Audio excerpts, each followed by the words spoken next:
My name is Mikenzi Dupree. I am a mother, artist, and advocate and storyteller. I am based out of the East Valley, Arizona. I am the founder and creative director behind Still She Lives, which is a wearable art advocacy brand rooted in cultural storytelling. And everything I create is handmade and based on actual people in my life. Primarily, I started with the matriarchs in my life, so my sisters, my aunts, my mother, grandmothers, and inherited sisters.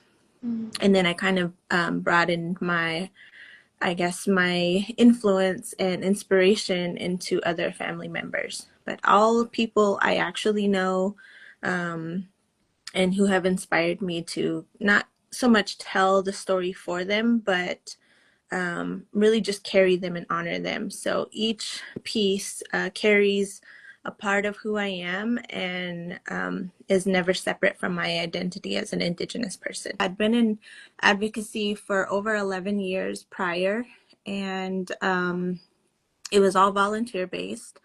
I started with just being a volunteer and helping other women and mothers going through the court process of filing for divorce or custody, just because I didn't find those resources when I needed them, or when I needed help to help navigate my sisters or myself, or other family members.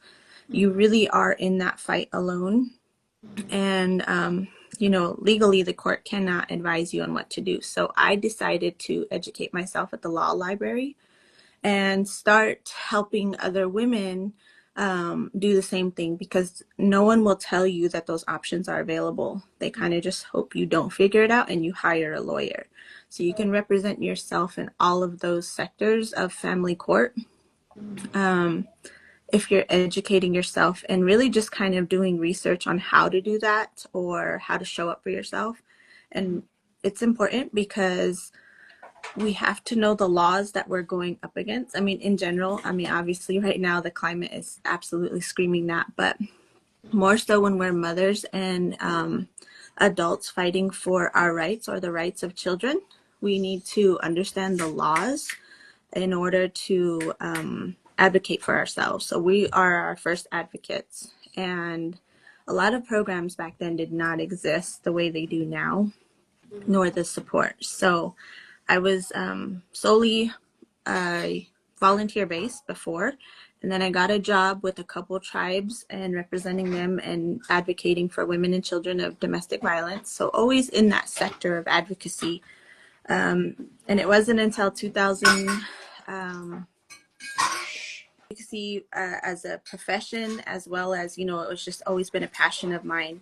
And I primarily started my business as a form of therapy. When you are in any kind of social work in any capacity, it takes a toll on you in so many ways, and you have to have an outlet. And the outlet that I chose was to create jewelry. And I don't come from a family or a lineage of jewelry makers at all. So I was really the first one, and I just really wanted to do something because I had this urge to have these type of jewelry pieces in my collection that I was not seeing. I was a big fan of beadwork, big fan of silver work, but really what I was looking for was what I ended up creating. And so my work stemmed from really just my work within my work. And I fell in love with it. I just could not choose between that and the other things I loved anymore. So I decided to pursue it full time around 2018, I believe 2019. Oh, okay, wow. Mm-hmm. So it's been So I've been independently operating Still She Lives since 2019. wow, okay. So it's been a couple years pretty much Yeah, since quite you. a few. Yeah. So how has that experience been, just being an entrepreneur, fully supporting, your family, yourself? How has that been? It's been really amazing, honestly. It's been more positive than negative, and that's primarily because of the community. I don't think I would have had the experiences or the support I have now Mm-hmm. had I waited or started earlier. I think there was this movement that was happening right before the pandemic. We Mm-hmm. started to see more spaces, collective spaces, creative programs being launched. And so the need was there. And I think the community as a whole in every state was really struggling to find that space where they fit in other than powwows or these cultural spaces. We our ancestors, our elders, they have been entrepreneurs and small business owners since they were selling jewelry on the roadside or going to these markets and selling pottery and their Mm-hmm. crafts and all these things, even food. Right. I just think that we don't stem from a boastful background, so we don't claim, "Oh, I've been a business owner for X amount of years." Our ancestors didn't, but Right. they've always been that. And so I think when I started, the spaces really started to open up and happen, and that is really what made me feel like I made the right choice. So it's the saying where they say, if you do what you love, you never work a day in your life. I Mm-hmm. think every Indigenous creator feels that when they're in the right community because it's just amazing. Right.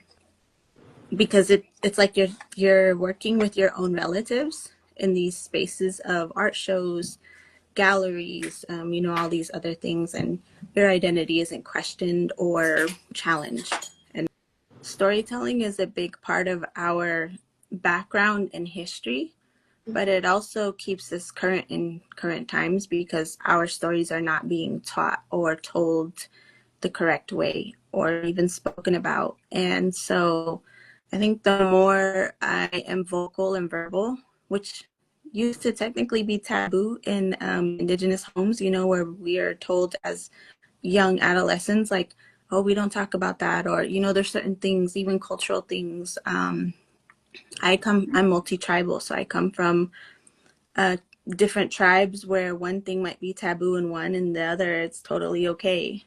So really balancing that, but really just again going back to advocacy, advocating for what I feel should be told. And there might be people who disagree with that, but I can only speak from my lived experience, and that's what I try to primarily stick to, Mm-hmm. because nobody can tell me what I've experienced is wrong or incorrect. So, speaking and educating from my lived experience and the path that I've walked, I think helps my community understand and see that we may not all be educated in every traditional aspect of out home, but if you speak from a good space and with your people in mind, you Mm-hmm. can change the narrative and the direction for your people for the future. And that really just, again, goes back to advocacy, right? It's just making sure that we are speaking with everybody in mind. And I think that's how we're taught, especially as women matriarchs, is when we speak, we think of our children, our family. Mm-hmm. And that's why when women elders or women in general speak in a public setting, it's Mm-hmm. almost like there's this shift that happens and everybody has their attention. And preparing for upcoming art shows, so always at the back of my mind is having a worthy inventory. It can be hard being the only maker, Mm-hmm. especially if you're doing everything single or by yourself. Right. Independently, it is a trying, dedicated process, but when you really, really, truly love it, it becomes so easily. But I am working on other things. There are other things I'm passionate about. I would love to, um, you know, have more. A lot of people ask, well, when you do share these things, where can I read about it? Where can I understand these? Because most of it, it's like most storytellers, it's verbal and in person, right? Yep. It's all orally shared. And so I am working on trying to get something a little more, I guess, in the works of having a platform or a resource that can be utilized. I would love to have, a couple workshops based around that. I guess from advocacy, I've transitioned to trauma healing, if I guess is what you could call it, because of what I've experienced with COVID and, going through that with my youngest son and being hospitalized for quite some time and really just fighting for my life. Yeah. And that also shifted who I am as an individual and how I operate, how I create.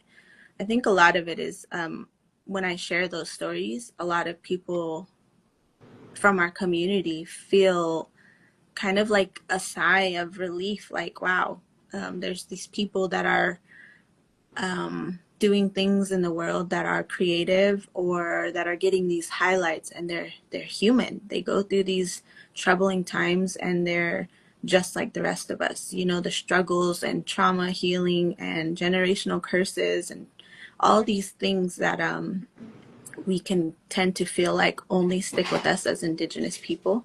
It's in a way kind of refreshing to see that other people go through it. Not in Yeah. the way of you want other people to suffer, but it's relatable. And I think that's largely why a lot of people want to hear these stories from me, because I'm not afraid to, talk about how I suffered or struggled. And those are things where people were taught that we don't talk about those things. Those are Yeah. taboo in family. And when really that's our superpower, especially as women. Right. We can't say we're resilient, and we demand or expect resiliency if we're not being transparent and honest. And I Yeah. think when we are that, it gives all of our younger generation of children the same opportunity to speak from that same real lived honest point of view. And that's necessary, because that's counseling somebody without even counseling them, and they Yeah. don't know that they need those words until you're brave enough to speak about it. And that's probably the scariest part. But Right. I It's think like it's sorry. It's like giving them permission to be themselves and like yeah. be human, but also Mhm. like you can still get back on your feet and create and like make something beautiful out of what you've been through. Absolutely. And I like to tell people that all the time. Like, all these pieces may have stemmed from trauma that I've created, but I've turned it into something beautiful. And that is my entire mindset Yeah. and thought process is, yes, this experience may have knocked me down or the person that I was inspired by. But to see them transition from one end of the spectrum to now thriving is why I do it, because I feel like we don't give each other credit, flowers enough while people are here to celebrate their wins. And so I just wanted to start doing that on my own for my own personal reasons, because I grew up on the reservation. I'm a boarding school child, went to boarding school, went to public school on the reservation, both. And that's a tough thing to navigate. And then also being challenged to leave right out of high school is another scary thing. And those are real traumas that our youth face right now and have for a very long time. So I think when they see kids or parents or kids of these parents that have that lived experience, it gives them the opportunity to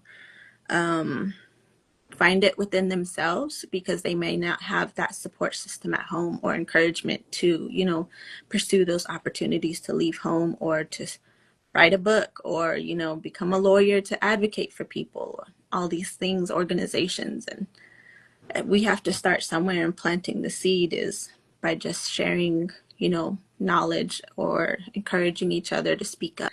And I'm saying this as I'm speaking to anybody who may have felt like they doubted themselves. As your lived experience is not a gap in your resume, it's your authority. You do not need a credential to lead. You need clarity about what you've survived and the courage to let that be your foundation. Stop waiting until you feel ready. The world has been waiting on you, And don't let anyone convince you that making your work smaller makes it more acceptable. The size of your vision is not the problem. The problem is that you have to find the people who can hold it with you. And so, after really thinking about that, I guess, I shared I'm a mom of 5 boys. I wrote that with the mindset of, I don't know what it's like to have a daughter, but if I had one and she asked me that, how would I want to uplift and water, but at the same time plant seeds of confidence to where that if she was to walk into a room and somebody asked her that question, she would never doubt herself to, she'd be like, oh, I'm the perfect person to answer this. Mm-hmm. So I wrote that with the intentions of really speaking to my future daughter, or maybe even my younger self, teaching her to be strong in her words, but also not afraid to speak up, and soft enough so that it falls on everybody's shoulders rather than just them hearing it and it going out the other ear. Being visible and honest about what this actually looks like. I don't show up polished and pretending it was easy. I show up real, being a brand while mothering, healing, and figuring out finances, systems, and self-worth all at the same time. I'm developing a mentorship specifically for creative women, and the journey itself is a tool I'm leaving behind. I believe the most radical thing I can do is document my process and say, this is how I did it, not do it your way. That's how the ladder stays down, not inspiration, instruction. Instruction on how to just be brave and take the first step.